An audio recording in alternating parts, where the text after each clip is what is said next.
Now on top of the hour.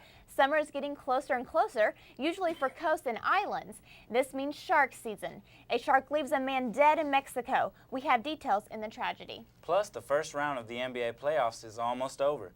Teams have already eliminated coaching staff due to lackluster performances during the season and postseason. We've got the latest on the 2008 NBA playoffs. Top of the hour is next on CUTV.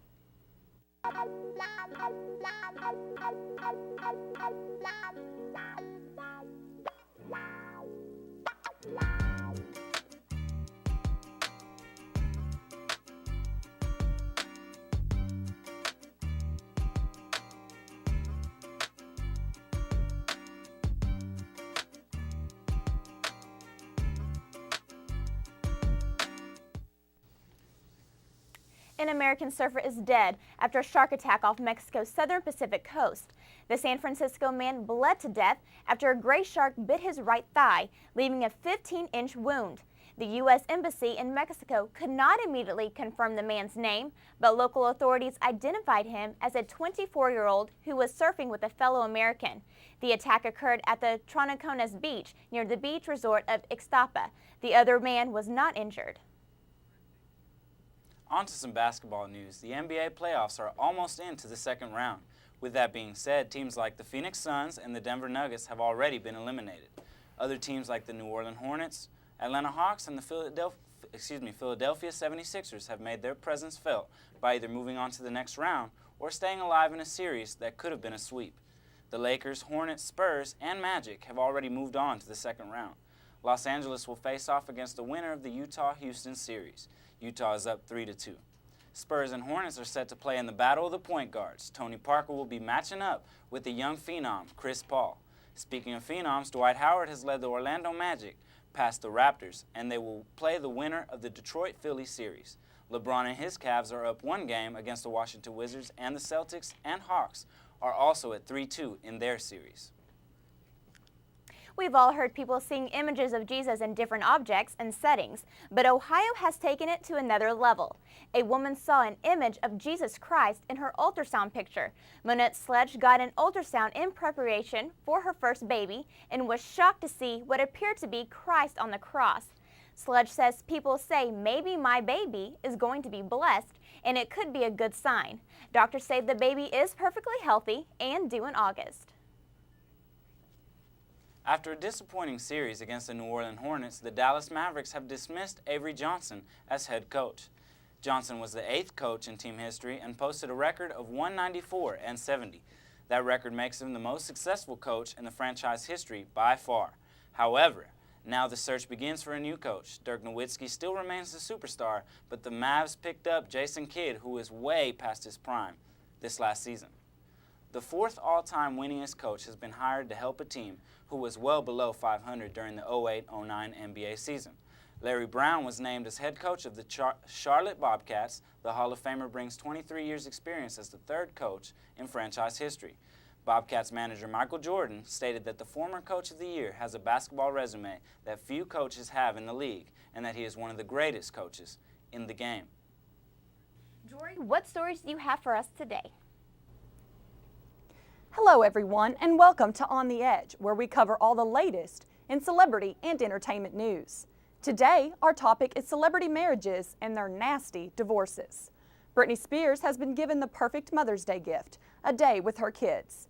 Thanks to continued improvements in the pop star's relationship with ex-husband Kevin Federline, the rapper-dancer has agreed to let Sean Preston and Jaden James spend May 11th with their mom.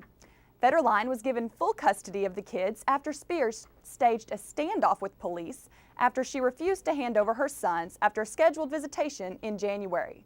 The couple have been battling the custody order ever since, but now Federline appears to have cooled on the issue, and he's agreeing to let Spears spend more time with their sons. A family friend tells Life and Style magazine that Federline is considering granting his ex overnight visits with the kids, after Spears filed a formal request with the courts. However, Federline once reported dreaded phone chats with his ex. Sources claim the couple has become friendly, with the rapper calling his lady and Spears ending calls by telling her former husband that she loves him. One family friend tells Life and Style It's such a huge change, it hasn't been like this between them in forever. Hulk Hogan and his wife Linda are currently going through a divorce after a successful reality show on VH1.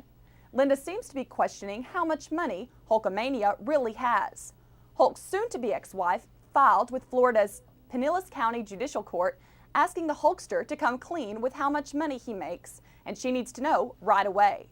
Linda's trying to schedule a hearing ahead of the May 13th deadline, or else the two could lose an $840,000 deposit on a Vegas condo.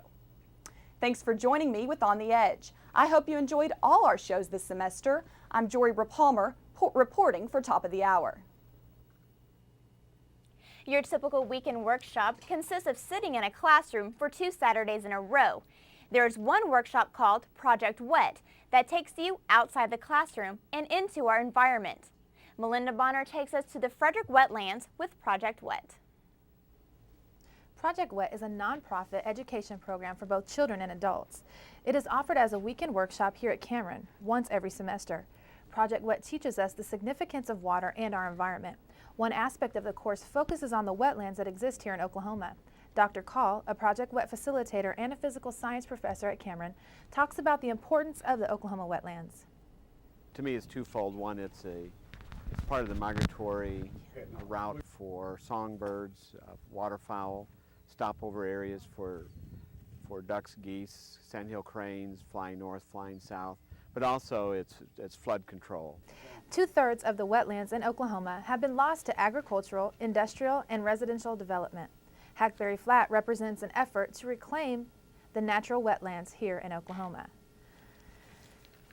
So, Brooke, how did you like? I know you did Project Wet. How did you like it? I did, and I liked it, and plus we get certified, so that's a bonus. Right, that's right. You get a certification for only $10. So. Exactly. Okay. I don't think I know what a wetland is. Well, we'll go there next time. Well, that's all the time we have for this episode and this season of Top of the Hour. We all look forward to coming back next semester and bringing you an all-new season of your favorite CUTV morning show at the top of the hour, every hour. We appreciate all your support on campus as well as on YouTube. Watch our last show as well as any others on youtube.com. Just remember to search CUInternetTV with no spaces. It's been a great semester. Good luck to everyone on their finals. We'll be praying for you. I'm Cecilia Ramirez. And I'm Brooke Whiteley. Have a great summer, Cameron.